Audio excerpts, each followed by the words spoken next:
গানটা সম্ভবত আমি 2006-এ মেকিং করেছি, মানে অডিওটা ইব্রা টিকুবাই ছিল, তারপর গীতিকার ছিল রূপক, আর টিউন করেছি আমি আর জাহিদ, আমরা দুজনে মিলে টিউন করেছি।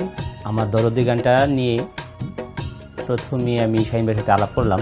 তো শাহিন ভাই আমার কয়েকটা গানই শুনেছে, শোনার পরে আমাকে বললো যে মেহেদী ভাই আপনি দরদি গানটা নিয়ে কাজ করতে পারেন।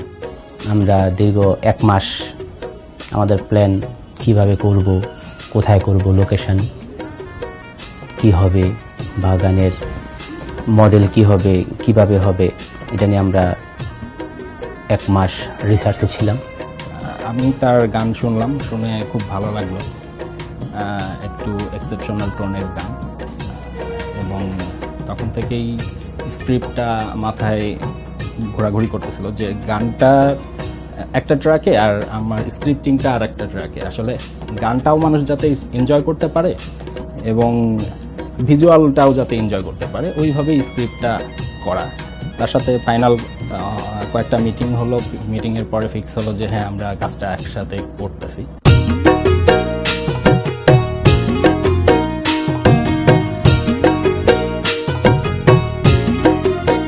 তো যখন শাহিন ভাই আমাকে স্ক্রিপ্ট দেখালো যে এইভাবে হবে, তো আমার কাছে খুব ভালো লাগলো যে খুব সুন্দর একটা গান হবে। সেই সুবাদে আমরা লোকেশনও ঠিক হয়ে গেল, কুষ্টিয়া। তো আমরা যথারীতি রাতে রওনা দিলাম, খুব মজা করলাম গাড়ির মধ্যে, সবাই হাসাহাসি গান। তো মজা করতে করতে আমরা খুব ভোরে যেয়ে উঠলাম স্পটে। মেইনলি আমাদের যখন যেখানে স্পট, সেখানে যাওয়ার পরে আমি আসলে মুগ্ধ হয়ে গেলাম যে এত সুন্দর একটা স্পট, চতুর্দিকে যেদিকে তাকাই দিকেই কোনো ঘরবাড়ি দেখা যায় না, অনেক সুন্দর একটা দৃশ্য দেখলাম আমি নিজে।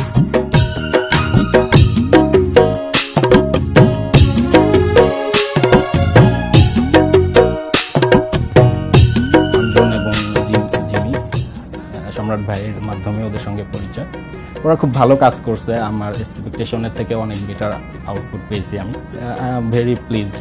অনেক রিস্কের ভিতরে কাজ করেছি, যেমন মানে যখন বাইকে শ্যুট ছিল অনেক রিস্ক নিয়ে বাইক চালানো লাগছে, পিছনে আমার মডেল নিয়ে, নায়িকা নিয়ে অনেকবার পড়ে যেতে নিয়েছি, তারপরও কন্ট্রোল করছি নিজেকে। আর সবথেকে মজার জিনিস ছিল, ব্যাপারটা ছিল হচ্ছে অনেক কম সময়ে শর্টগুলি কভার আপ দিয়েছি। আর আশা করি আমার কাজ আপনাদের ভালো লাগছে। আর ফ্যামিলি থেকে সাপোর্ট ছিল, আর ফ্যামিলি প্রথম এত দূরে আর কি কাজের জন্য পাঠিয়েছে, সাথে আমার আম্মু ছিল, তো ভালো লাগছে। আর বিশেষ করে অনেক সুন্দর সিনারি ছিল সব জায়গায়। আমি সহজে এত সুন্দর গ্রামে যাইনি আগে কখনো। কুষ্টিয়া আসলে অনেক সুন্দর জায়গা, অনেক সুন্দর সুন্দর প্লেস দেখেছি, যেমন অত গরু আমি আগে কখনো দেখিনি। তারপরে গিয়ে আপনার মাঠ ছিল, অনেক বড় মাঠ, খোলা মাঠ, শুধু 2-1টা গাছে দাঁড়ানো, তাছাড়া সব একদম সমান মরুভূমির মতো। তার ভিতরে শুটিং করেছি, অনেক কষ্ট করেছি, আবার অনেক ভালো লাগছে। সব মিলিয়ে আশা করি আপনাদের ভালো লাগবে। লোকেশন হান্টিংয়ের জন্য ঢাকাতে আমি শ্যুটের 3 দিন আগে কুষ্টিয়াতে যাই। কুষ্টিয়াতে যাওয়ার পরে আমি আমার অ্যাসিস্ট্যান্টদেরকে নিয়ে লোকেশন ঘুরি।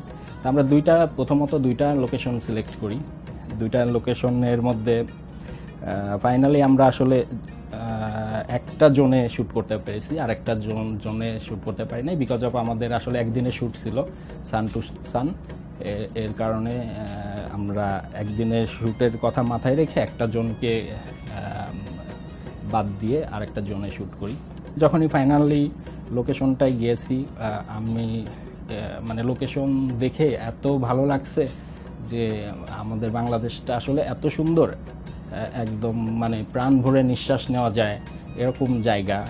লোকেশনটা আমাদের জন্য একটু চ্যালেঞ্জিংও ছিল যে আমাদের শুটিং লোকেশনটা অনেকটা দূরে, পায়ে হেঁটে প্রায় 3.5 কিলোমিটার ভিতরে যেতে হয়, যেখানে ভ্যান, রিক্সা কোনো কিছুই যায় না। আমাদের জন্য এটা খুবই কষ্টকর হয়ে গেছে আর্টিস্টদের জন্য, যারা ক্যামেরা ক্রু ছিল, যারা লাইট ক্রু ছিল, সবাই কষ্ট করে পায়ে হেঁটে এত দূরে গেছে।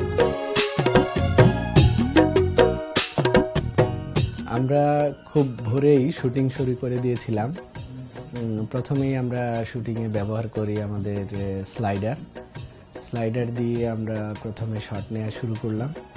ড্রোন ক্যামেরার মাধ্যমে আমরা সুন্দর লোকেশনকে তুলে আনার চেষ্টা করেছি। পাশাপাশি আমরা আমাদের দীর্ঘ 2 বছরের সাধনা, আমরা রনিন গিম্বেল এবং গিম্বেল সাপোর্ট আর্মরম্যান এইগুলা ব্যবহার করার চেষ্টা করেছি এবং আমরা অনেক অর্থেই সফল হয়েছি, যা দর্শক দেখলে আশা করি তাদের ভালো লাগবে।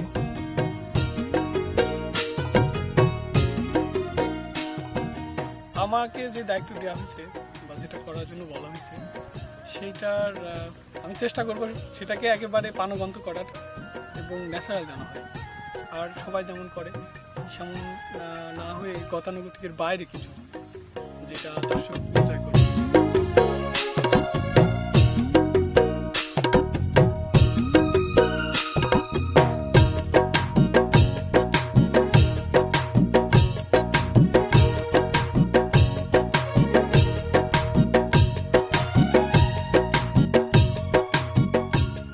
অনেক কষ্ট করে আমরা সবাই মিলে ঘরটা তৈরি করেছি। পূর্বে কোনো অভিজ্ঞতা ছিল না, বাট আজকে আমরা তৈরি করলাম, নিজেদের কাছে অনেক ভালো লাগছে। আমরাও সেই প্রায় 3 কিলোমিটার দূর থেকে বাঁশ কুটি কাঁধে করে টেনে নিয়ে এসে অনেক পরিশ্রম করে খাওয়া দাওয়া, গোসল খাওয়া দাওয়া সব কিছু অফ করে আমরা শুটিংয়ের জন্য, আমরা মিউজিক ভিডিওটা অনেক সাকসেসফুল করার জন্য অনেক পরিশ্রম করে ঘরটা সাকসেসফুল করলাম।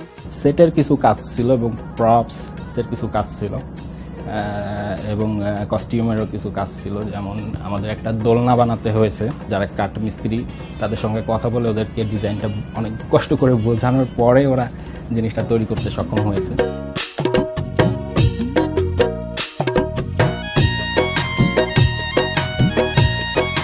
মেয়েটাকে নিয়ে বেশ শঙ্কায় ছিলাম যে ও আসলে কি করবে, এবং প্র্যাকটিস সেশন না করতে পারলে আসলে খুব বড় বিপদই হয়ে যেত মনে হয়।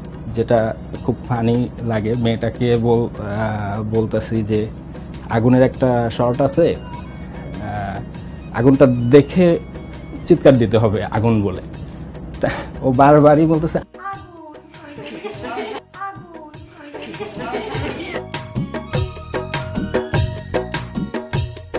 আমরা যখন লাস্ট শটটা নিই, যে একটা কুড়ে ঘরটায় আগুন ধরানো হবে, কুড়ে ঘরের ভিতর থেকে মেল মডেল দৌড়ায় বের হয়ে আসবে। তো এটা খুব রিস্কি একটা শট হয়ে গেছে, এটা কোনোভাবেই বুঝতে পারি নাই যে এরকম হবে। বিকজ অফ আমরা ভাবছি যে দুই সাইডে আগুন ধরাবো, মাঝখান দিয়ে বের হয়ে আসবে। বাট যখন একটা জায়গায় আগুন ধরানো হয়েছে, আসলে পুরা জায়গাটার মধ্যে একবার আগুন ধরে গেছে। মেল ফিমেল মডেল ওরা খুব রিস্ক নিয়ে ওটার মধ্যে বের হয়ে আসছে। তো এবং শটটা খুবই ন্যাচারাল হয়েছে, সুন্দর হয়েছে। বাট আর 2 সেকেন্ড যদি লেট হইতো, আই থিঙ্ক ওদের গায়ে আগুন ধরে যেত, একটা বড় ধরনের অ্যাক্সিডেন্টে পড়তে পারতাম। আল্লাহ আমাদেরকে এটা থেকে বাঁচিয়েছে।